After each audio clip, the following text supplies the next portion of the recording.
ಕೇವಲ ಒಂದೇ ಒಂದು ಸೆಕೆಂಡಿನ ನಗು ಒಬ್ಬ ವ್ಯಕ್ತಿಯ ಹಣೆ ಬರವನ್ನೇ ಬದಲಿಸಬಲ್ಲದೆ. ಹೌದು, ಕೈಯಲ್ಲಿ ಗ್ರೀಸ್, ಮೈತುಂಬ ಧೂಳು, ಹರಿದ ಬಟ್ಟೆ, ಟ್ರಕ್ಗಳ ಟೈರ್ ಮಧ್ಯೆ ಜೀವನ ಕಳೆಯುತ್ತಿದ್ದ ಒಬ್ಬ ಸಾಮಾನ್ಯ ಕ್ಲೀನರ್ ಇಂದು ಇಡೀ ಇಂಟರ್ನೆಟ್ ಜಗತ್ತನ್ನೇ ಆಳುತ್ತಿದ್ದಾನೆ ಅಂದರೆ ನೀವು ನಂಬಲೇಬೇಕು. ಹೌದು, ಇದು ತೆಲಂಗಾಣದ ಅರುಣ್ ಕುಮಾರ್ ಎಂಬ ಯುವಕನ ಒಂದು ರೋಚಕ ಕಥೆ. ಈ ವಿಡಿಯೋ ನೋಡಿ ಮುಗಿಸುವಷ್ಟರಲ್ಲಿ ನಿಮ್ಮ ಕಣ್ಣುಗಳು ಒದ್ದೆಯಾಗೋದಂತೂ ಗ್ಯಾರಂಟಿನೇ ಸ್ನೇಹಿತರೆ. ಹೌದು, ಸುತ್ತಲೂ ಉರಿಯುವ ಸೂರ್ಯ, ಪಾದದ ಕೆಳಗೆ ಕುದಿಯುವ ಡಾಂಬರ್ ರಸ್ತೆ, ಕಣ್ಣು ಬಿಡದಂತೆ ಅಪ್ಪಳಿಸುವ ಲಾರಿಗಳ ಕಪ್ಪು ಹೊಗೆ, ಇದು ಅರುಣ್ ಕುಮಾರ್ ಪಾಲಿಗೆ ಪ್ರತಿದಿನದ ನರಕವಾಗಿತ್ತು. ಮಗು ಆಟವಾಡುವ ವಯಸ್ಸಿನಲ್ಲಿ ಅಕ್ಕಪಕ್ಕದ ಮನೆಯ ಗೆಳೆಯರು ಬೆನ್ನಿಗೆ ಬಣ್ಣ ಬಣ್ಣದ ಬ್ಯಾಗ್ ಗಳನ್ನ ಏರಿಸಿಕೊಂಡು ಶಾಲೆಗೆ ಹೋಗ್ತೀವಿ ಅಂತ ಖುಷಿಯಿಂದ ಓಡುತ್ತಿದ್ದರೆ, ಅರುಣ್ ಮಾತ್ರ ಕೈಯಲ್ಲಿ ಗ್ರೀಸ್ ಅಂಟಿದ ಹರಿದ ಬಟ್ಟೆ ಹಿಡಿದು ಟ್ರಕ್ ಗಳ ಕೆಳಗೆ ಮಲಗಬೇಕಾದಂತಹ ಪರಿಸ್ಥಿತಿ ಇತ್ತು. ಬಡತನ ಎಷ್ಟು ಕ್ರೂರವಾಗಿತ್ತಂದ್ರೆ 4ನೇ ತರಗತಿ ಕಲಿಯುವ ಮೊದಲೇ ಅರುಣ್ ಬೆನ್ನಿಗೆ ಹೊಣೆಗಾರಿಕೆಯ ಹೊರೆ ಬಿದ್ದಾಗಿತ್ತು.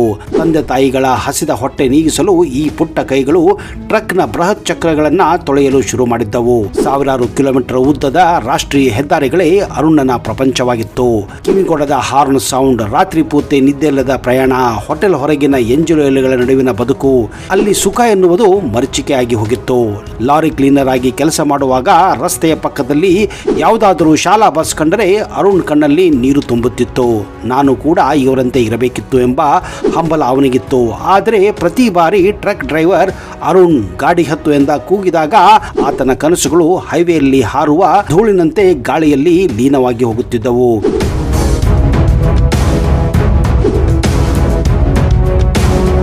ಹಣೆ ಬರಹದ ಬರಹ ಇಷ್ಟೇ, ಸಾಯುವವರೆಗೂ ಈ ಟ್ರಕ್ಗಳೇ ನನ್ನ ಗತಿ ಎಂದುಕೊಂಡಿದ್ದ ಆ ಅರುಣ್ ಜೀವಕ್ಕೆ ಇಡೀ ದೇಶವೇ ತನ್ನ ನಗುವನ್ನ ನೋಡಿ ಬೆರಗಾಗುವ ಕಾಲ ಹತ್ತಿರದಲ್ಲಿದೆ ಎಂಬ ಒಂದು ಸಣ್ಣ ಸುಳಿವು ಕೂಡ ಇರಲಿಲ್ಲ. ಹೌದು, ಅದುವೇ ಒಂದು ಮ್ಯಾಜಿಕ್ ಕ್ಷಣ. ದಿನದ ಕೆಲಸ ಮುಗಿಸಿ ದಣಿವಾಗಿಸಿಕೊಳ್ಳಲು ಅರುಣ್ ಒಂದು ಚಹಾ ಅಂಗಡಿಯಲ್ಲಿ ಕುಳಿತಿದ್ದ. ಅಲ್ಲಿ ಯಾವುದೋ ಒಂದು ಮಾತಿಗೆ ಅರುಣ್ ಮನಸಾರೆ ನಕ್ಕಿ ಬಿಟ್ಟಿದ್ದಾನೆ. ಆ ನಗು ಎಷ್ಟು ಪವಿತ್ರವಾಗಿತ್ತು ಅಂದ್ರೆ ಅಲ್ಲೇ ಇದ್ದ ನೆಹರು ಎನ್ನುವ ಒಬ್ಬ ಡ್ರೈವರ್ ಅದನ್ನ ವಿಡಿಯೋ ಮಾಡದೇ ಇರಲು ಸಾಧ್ಯವಾಗಲಿಲ್ಲ. ಕೆಲವೇ ಸೆಕೆಂಡುಗಳಲ್ಲಿ ಆ ವಿಡಿಯೋ ಸೋಷಿಯಲ್ ಮೀಡಿಯಾಕ್ಕೆ ಅಪ್ಲೋಡ್ ಮಾಡಾಗಿತ್ತು. ಅಷ್ಟೇ ನೋಡಿ, ಅರುಣ್ ಕರಿಯ ಮುಖದ ಮೇಲಿದ್ದ ಆ ಬಿಳಿ ನಗು ಮಿಲಿಯನ್ ಗಂಟಲೆ ಜನರ ಹೃದಯವನ್ನ ಗೆದ್ದಾಗಿತ್ತು. ಇಡೀ ದೇಶ ಯಾರು ಈ ಲಾಫಿಂಗ್ ಬಾಯ್ ಅಂತ ಹುಡುಕಲು ಶುರು ಮಾಡಿದ್ದರು. ಆದ್ರೆ ಕಥೆ ಅಲ್ಲಿಗೆ ಮುಗಿಯುವುದಿಲ್ಲ. ಆ ವಿಡಿಯೋ ಮಾಡಿದ ನೆಹರು ಕೇವಲ ಅವನನ್ನ ಫೇಮಸ್ ಮಾಡಲಿಲ್ಲ, ಅರುಣ್ ಕೈ ಹಿಡಿದು ಮತ್ತೆ ಶಾಲೆಯನ್ನ ಸೇರಿಸಿದ್ದ. ಹಗಲು ಕೆಲಸ, ರಾತ್ರಿ ಓದು, ಹಠಕ್ಕೆ ಬಿದ್ದ ಅರುಣ್ 10ನೇ ತರಗತಿ ಪಾಸ್ ಮಾಡಿಯೇ ಬಿಟ್ಟಿದ್ದ. ಇಂದು ಅದೇ ಅರುಣ್ ಕುಮಾರ್ ಯೂಟ್ಯೂಬರ್ ಮತ್ತು ಇನ್ಸ್ಟಾಗ್ರಾಮ್ ನಲ್ಲಿ ಲಕ್ಷಾಂತರ ಫಾಲೋವರ್ಸ್ ಹೊಂದಿರುವ ಒಬ್ಬ ಸ್ಟಾರ್ ಕಂಟೆಂಟ್ ಕ್ರಿಯೇಟರ್ ಆಗಿ ಹೊರಹೊಮ್ಮಿದ್ದಾನೆ. ಗೆಳೆಯರೇ, ಅದೃಷ್ಟ ಯಾವ ರೂಪದಲ್ಲಿ ಬರುತ್ತೆ ಅಂತ ಯಾರಿಗೂ ಕೂಡ ಗೊತ್ತಾಗೋದಿಲ್ಲ. ಆದ್ರೆ ಬಂದ ಅವಕಾಶವನ್ನ ಅರುಣ್ ಬಳಸಿಕೊಂಡಿದ್ದ ರೀತಿ ಮಾತ್ರ ಅದ್ಭುತವಾಗಿತ್ತು. ನಮ್ಮ ಜೀವನದಲ್ಲಿ ಯಾವ ಕ್ಷಣ ಏನಾಗಬಹುದು ಅಂತ ಹೇಳೋಕೆ ಆಗೋದಿಲ್ಲ ಅನ್ನೋದಕ್ಕೆ ಈ ಒಂದು ಘಟನೆಯೇ ಸಾಕ್ಷಿಯಾಗಿದೆ. ನಿಮ್ಮ ಮುಖದ ಮೇಲಿನ ಒಂದು ಸಣ್ಣ ನಗು ಕೂಡ ಜಗತ್ತನ್ನೇ ಗೆಲ್ಲಬಲ್ಲದು ಅನ್ನೋದಕ್ಕೆ ಅರುಣ್ ಕುಮಾರ್ ಸಾಕ್ಷಿಯಾಗಿದ್ದಾನೆ. ಎಲ್ಲದಕ್ಕೂ ನಮ್ಮ ಹಣೆ ಬರ ಕಾರಣವಾಗಿರುತ್ತೆ. ಇದನ್ನ ಸರಳವಾಗಿ ಹೇಳಬೇಕಂದ್ರೆ ಈ ಬ್ರಹ್ಮಾಂಡದಲ್ಲಿ ನಡೆಯುವ ಪ್ರತಿಯೊಂದು ಘಟನೆಯೂ ಒಂದು ಕಾರಣ ಮತ್ತು ಪರಿಣಾಮ ಇದ್ದೇ ಇರುತ್ತದೆ. ಅದೊಂದು ಸರಪಳಿ ಇದ್ದ ಹಾಗೆ. ನೀವು ಈಗ ಈ ಕ್ಷಣಕ್ಕೆ ಕಣ್ಣು ಮಿಟುಕಿಸುವ ಕೂಡ ಕೋಟ್ಯಾಂತರ ವರ್ಷಗಳ ಹಿಂದೆ ನಡೆದ ಯಾವುದೋ ಒಂದು ಅಣುವಿನ ಚಲನೆಯ ಪರಿಣಾಮ ಕೂಡ ಇರಬಹುದಾಗಿದೆ.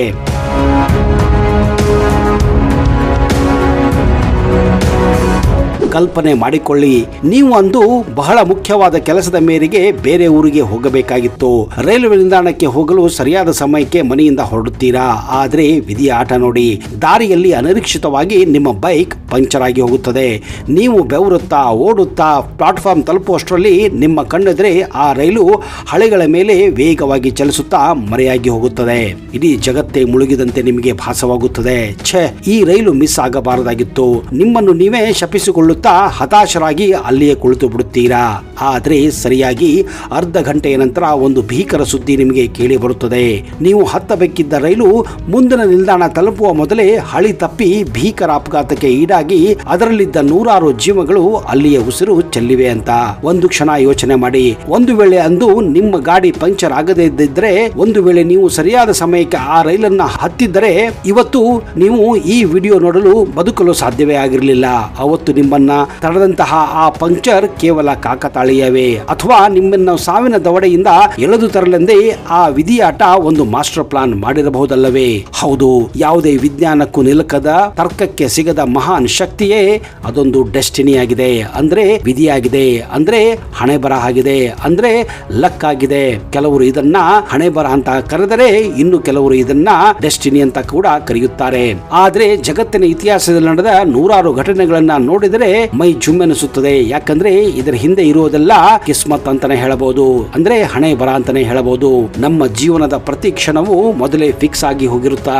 ನಾವು ತಪ್ಪಿಸಿಕೊಳ್ಳಲು ಎಷ್ಟೇ ಪ್ರಯತ್ನಿಸಿದರೂ ಈ ಕಿಸ್ಮತ್ ಅಥವಾ ವಿಧಿ ಬರದ ಹಾದಿಯಲ್ಲೇ ನಾವು ಸಾಗಬೇಕಾಗುತ್ತಾ?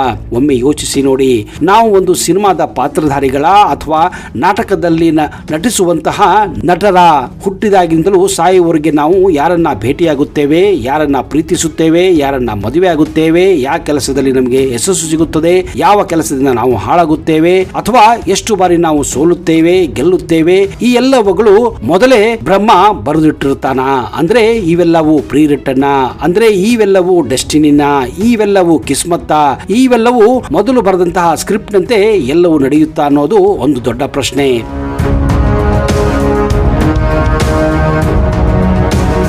ನಮ್ಮ ಹಣೆಯ ಬರಹ ಹಣೆ ಮೇಲಿದೆಯೋ ಇಲ್ಲವೋ ಗೊತ್ತಿಲ್ಲ, ಆದ್ರೆ ನಮ್ಮ ಪ್ರತಿ ಜೀವಕೋಶ ಒಳಗಿರುವ DNA ಲಂತೂ ಖಂಡಿತ ಇದೆ. ನೀವು ಎಷ್ಟರ ಮಟ್ಟಿಗೆ ಬೆಳೆಯುತ್ತೀರಿ, ನಿಮಗೆ ಯಾವ ಕಾಯಿಲೆ ಬರಬಹುದು, ನಿಮ್ಮ ಬುದ್ಧಿಶಕ್ತಿ ಎಷ್ಟಿದೆ, ಇವೆಲ್ಲವೂ ನೀವು ಹುಟ್ಟುವ ಮೊದಲೇ ನಿಮ್ಮ ಜೀನ್ಸ್ಗಳಲ್ಲಿ ಬರೆದಿಟ್ಟಿರಲಾಗುತ್ತದೆ. ನೀವು ಇವತ್ತು ಯಾವುದೋ ಒಂದು ಮಹತ್ವದ ನಿರ್ಧಾರ ತೆಗೆದುಕೊಂಡಿದ್ದೀನಿ ಅಂತ ಅಂದುಕೊಂಡ್ರೆ, ಆ ನಿರ್ಧಾರವನ್ನ ನೀವು ತೆಗೆದುಕೊಳ್ಳುವಂತೆ ಮಾಡಿದ್ದು ಯಾರು?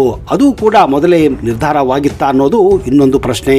ಸ್ನೇಹಿತರೆ, ಇಲ್ಲಿ ಎರಡು ಅತಿ ದೊಡ್ಡ ವಾದಗಳಿವೆ.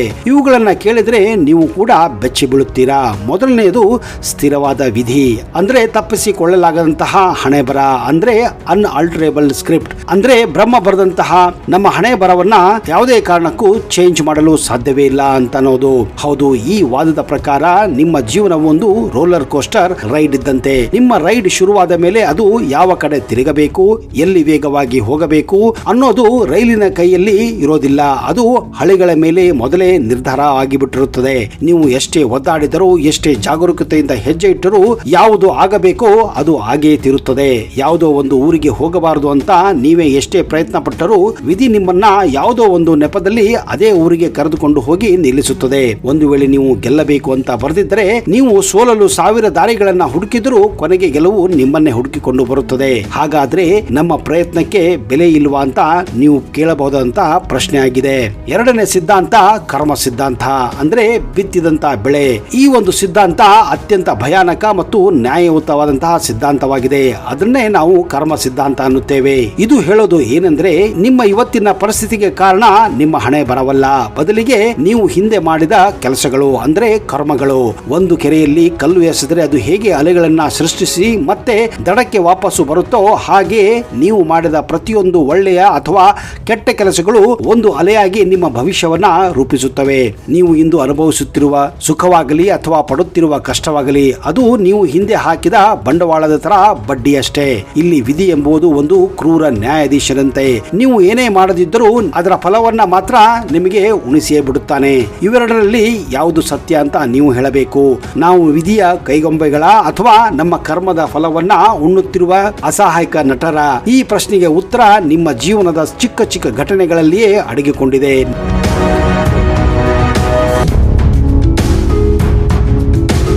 ಸ್ನೇಹಿತರೆ, ಜಸ್ಟ್ ಯೋಚನೆ ಮಾಡಿ. ನೀವು ಯಾವುದೋ ಒಬ್ಬ ಹಳೆಯ ಗೆಳೆಯನ ಬಗ್ಗೆ ಯೋಚನೆ ಮಾಡುತ್ತಿರುತ್ತೀರಾ. 10 ವರ್ಷಗಳಿಂದ ಅವನ ಸಂಪರ್ಕವೇ ನಿಮಗೆ ಇರುವುದಿಲ್ಲ. ಆದರೆ ಅದ್ಯಾವ ಅದೃಶ್ಯ ತಂತಿಯ ಮೂಲಕ ನಿಮ್ಮ ಯೋಚನೆ ಅವನಿಗೆ ತಲುಪುತ್ತೋ ಗೊತ್ತಿಲ್ಲ. ಸರಿಯಾಗಿ ಅದೇ ಕ್ಷಣಕ್ಕೆ ನಿಮ್ಮ ಫೋನ್ ರಿಂಗ್ ಆಗುತ್ತದೆ. ಸ್ಕ್ರೀನ್ ಮೇಲೆ ನೋಡಿದರೆ ಅದೇ ನಿಮ್ಮ ಗೆಳೆಯ ಆಗಿರುತ್ತಾನೆ. ಇದನ್ನ ನೀವು ಕಾಕತಾಳೀಯ, ಅಂದ್ರೆ ಕೋಇನ್ಸಿಡೆಂಟ್ ಅಂತ ನಕ್ಕು ಸುಮ್ಮನಾಗಬಹುದು. ಆದ್ರೆ ವಿಜ್ಞಾನದ ಭಾಷೆಯಲ್ಲಿ ಇದಕ್ಕೆ ಸಿಂಕ್ರೋನಿಸಿಟಿ ಅಂತಾರೆ. ಅಂದ್ರೆ ಈ ಬ್ರಹ್ಮಾಂಡವು ನಿಮಗೆ ನೀಡುತ್ತಿರುವ ಇರುವ ಒಂದು ಅತ್ಯಂತ ನಿಗೂಢ ಸುಳಿವುಗಳಾಗಲಿವೆ. ಇನ್ನೊಂದು ಇಂತಹ ಉದಾಹರಣೆ ಇಲ್ಲಿದೆ.